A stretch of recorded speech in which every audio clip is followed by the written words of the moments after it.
It shouldn't be snowing. Not yet. But it is. An unmistakable feeling of dread spreads throughout Swamp Thing as he ventures through the thicket of trees in front of him. The snowfall is silent but belligerent. It hasn't been falling for long, but it is already caked onto the ground. Even so, the thick tarp that covers Swamp Thing's body keeps the drastic change in temperature from taking much effect.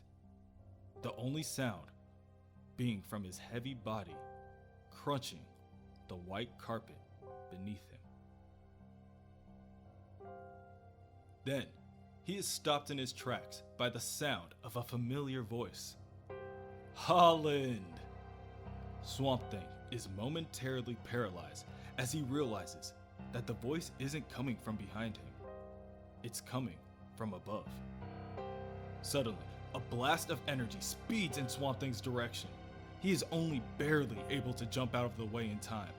However, his heavy body isn't quick enough to escape the expanse of the destructive energy, and his left leg is caught within the blast.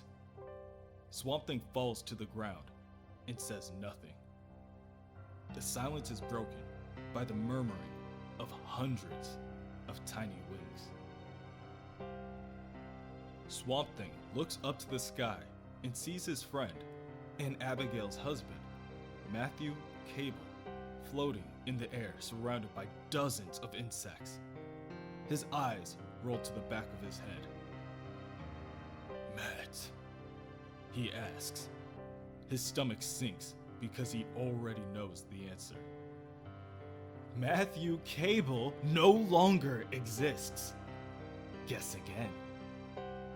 Swamp Thing's expression then transforms to one of hate. Arcane. The returned man smiles and throws his hands in the air. Arcane! I am returned! And the energies that churn within me are as limitless as my very great need for revenge. Then why does one so powerful waste so much time with this? Because your eventual destruction is already a fact, accomplished and absolute. The returned man spits. And because I desire to see you dance one final clumsy, desperate waltz. Then, kill me now, if you can. I will not dance for you. The returned man's face begins to bubble and pop as boils are formed. He smiles. I have Abigail. Swamp Thing's stomach sinks once again as he watches his enemy slowly fly into the forest. Swamp Thing follows him, and the returned man laughs. And in Houma, a young sailor on shore leave asks Sally Parks to excuse him. It's just that he knows her face from somewhere. And outside Lafayette, Jody Herbert suddenly decides to take a ride on up to the bayou. And Gus Pritchett gazes out over a schoolyard abandoned to shadow and thinks how swell it is to be back. And in Monroe, Haiti Duplantis shudders and resolves to go on a walk rather than think about the mess in the bedroom. And Mark Newell has found a car. And everything bad within 200 miles finds itself heading for Louisiana without knowing why. And the returned man walks home to prepare for his many visitors. He coasts through the bone-chilling breeze. All the while, Swamp Thing follows him step by step. The closer they get to the home, the stronger the breeze gets. It isn't until they reach the house that Swamp Thing notices It isn't wind that he's feeling.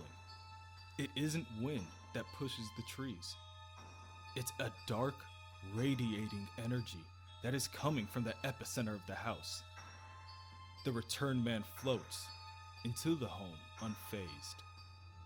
He lands in the second-story balcony to the bedroom and waits for Swamp Thing to take the bait.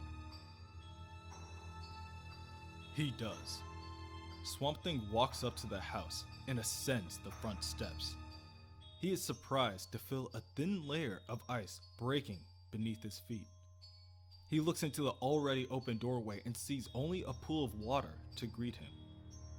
Inside, it is warmer than he expected.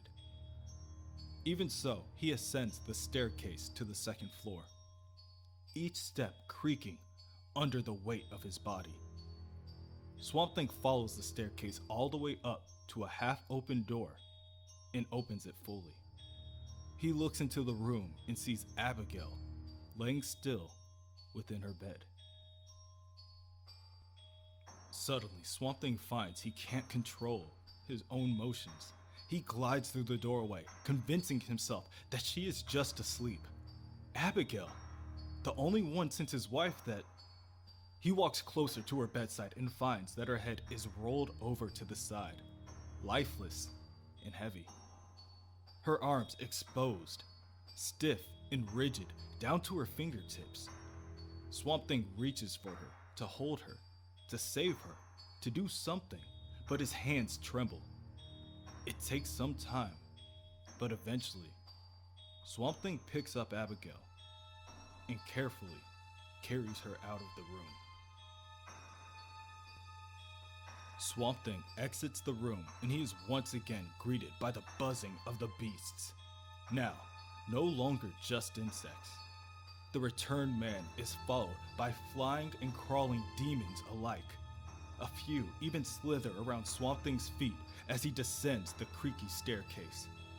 He is unconcerned. A swell of emotion that Swamp Thing hasn't known since he was Alec Holland overflows from within him and tears begin to run down his cheeks. How long? He asks. How long has she been dead? The returned man sees this. The returned man smiles. And the returned man laughs.